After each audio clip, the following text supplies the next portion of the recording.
Halo, Mam and Bunda. Iya, kali ini kita berjumpa lagi.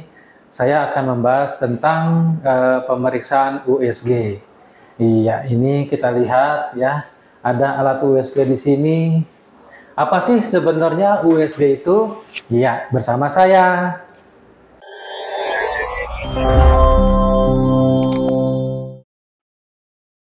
Iya, kali ini kita akan membahas tentang USG. Sebenarnya apa sih USG itu? USG itu adalah singkatan dari ultrasonografi, yaitu adalah salah satu jenis pemeriksaan medis yang melakukan pemeriksaan berdasarkan gelombang suara untuk melihat organ-organ di dalam tubuh. Ya, USG ini penting sekali untuk melihat keadaan atau kesejahteraan janin di dalam tubuh ibu hamil. Ya, jadi pemeriksaan USG itu sebaiknya ibu hamil dilakukan secara 4 kali dalam kehamilan. Tapi kalau untuk antenatal care-nya ibu hamil itu minimal pemeriksaannya adalah 6 kali. Dan pemeriksaan USG yang dilakukan sebaiknya 4 kali, 1 kali trimester pertama, kemudian 1 kali trimester kedua, berikutnya adalah 2 kali di trimester ketiga. Trimester pertama itu adalah dari usia kehamilan adanya positif test pack awal sampai dengan usia kehamilan 12 minggu. Kemudian trimester kedua itu 3 bulan kedua ya, artinya adalah di atas 12 minggu sampai dengan 24 minggu. Nah, kemudian trimester ketiga di atas 24 minggu sampai 36 minggu atau sampai 40 minggu. Jadi pemeriksaan USG itu sebaiknya 4 kali ibu hamil minimal dilakukan pemeriksaan USG untuk menilai kesejahteraan atau keadaan bayi dalam kandungan. Untuk trimester pertama, kita bisa melihat apakah USG itu bisa melihat apakah bayi atau janin kantong kehamilannya itu baik atau tidak, berkembang atau tidak, apakah ada di dalam rahim atau tidak. Nah, itu penting untuk kita lihat di awal-awal dari kehamilan, karena kita takut misalnya ditemukan kantong kehamilan di luar rahim. Nah, itu disebut dengan kehamilan ektopik atau kehamilan di luar rahim. Nah, kalau dijumpai seperti itu, maka tindakan kita adalah harus mengeluarkan itu kantong kehamilannya atau terminasi kehamilan. Begitu juga misalnya pada trimester pertama ditemukan ternyata kantong kehamilannya itu kosong, tidak ada kantong kehamilan, tidak ada bayi di dalamnya. Kantongnya ada tapi bayinya tidak ada. Nah, ini disebut dengan kehamilan kosong atau bleated ovum yang kita sebut secara medis. Kehamilan kosong, ada kehamilannya, kantong kehamilannya ada, tetapi bayi yang dikandungnya itu tidak ada. Jadi gagal membentuk bayi dalam kantong kehamilan tersebut. Ya, berikutnya misalnya apakah trimester pertama itu bisa ditemukan apakah janinnya itu baik perkembangannya, ya, apakah ada cacat ataukah ada kelainan bentuk janin pada trimester pertama. Itu penting dilakukan pemeriksaan USG. Tidak bisa kita menilai keadaan baik atau buruknya janin dalam kantong kehamilan itu tanpa pemeriksaan USG ini. Nah, berikutnya pada trimester kedua misalnya, pada usia kehamilan di atas 12 minggu sampai 24 minggu, kita bisa menilai adanya cacat atau kelainan pada bayi yang dikandungnya. Apakah bayinya itu kepalanya ada cacat, apakah mukanya ada kelainan, ataukah tangannya juga ada kelainan. Nah, kita bisa lihat pada trimester kedua.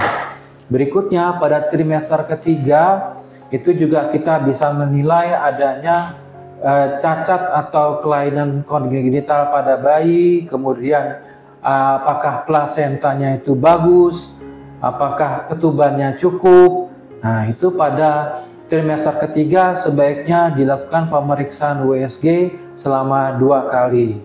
Nah, jadi penting pemeriksaan USG ini untuk kehamilannya. Jadi sebenarnya fungsi USG ini banyak ya, tidak hanya untuk ibu-ibu hamil saja ya. Jadi fungsi USG ada 4, antara lain memantau perkembangan janin dalam kehamilan, mendiagnosis kondisi-kondisi atau penyakit-penyakit pada perut, misalnya ginjal, ada kista atau ada tumor. Yang ketiga misalnya memantau kondisi hati, jantung, lambung dan lain-lain.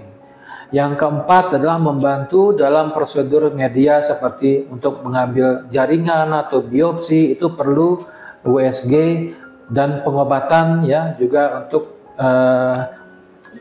untuk pengobatan terapi juga baik digunakan USG. Nah, sekarang sebenarnya ada berapa jenis USG itu yang kita tahu. Utamanya ada USG untuk abdomen ya, USG untuk obstetri, USG untuk ginekologi, dan USG Doppler. Kalau USG abdomen itu untuk apa? USG abdomen itu untuk melihat ya, memeriksa organ-organ di dalam perut. Kalau USG obstetri itu ya tadi yang kita bahas adalah untuk memantau perkembangan janin selama kehamilan. Kalau USG ginekologi itu biasanya untuk menilai adanya kelainan-kelainan organ seperti adanya kista atau tumor, miom. Nah, untuk melihat kelainan organ reproduksi ginekologi wanita.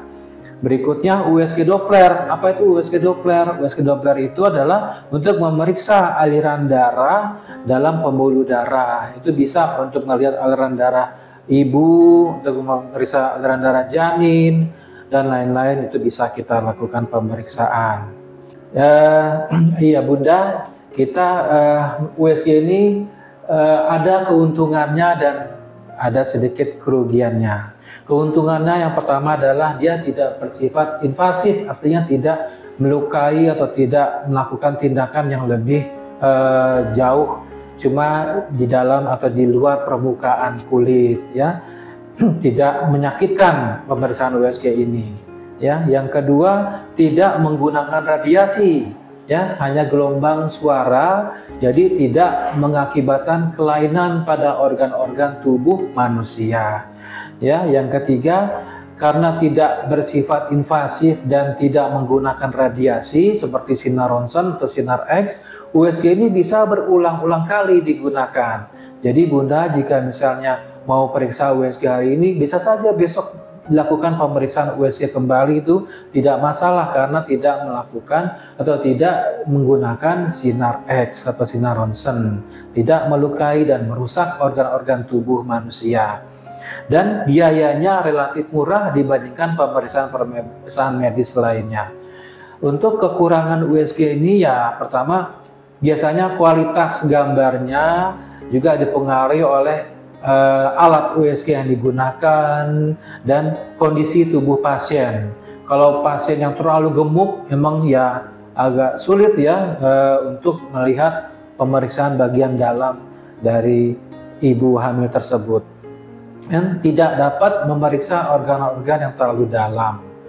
Yang ketiga, memerlukan keahlian. Jadi masing-masing operator itu mempunyai keahlian tersendiri, masing-masingnya mempunyai keahlian-keahlian sendiri dalam pemeriksaan USG.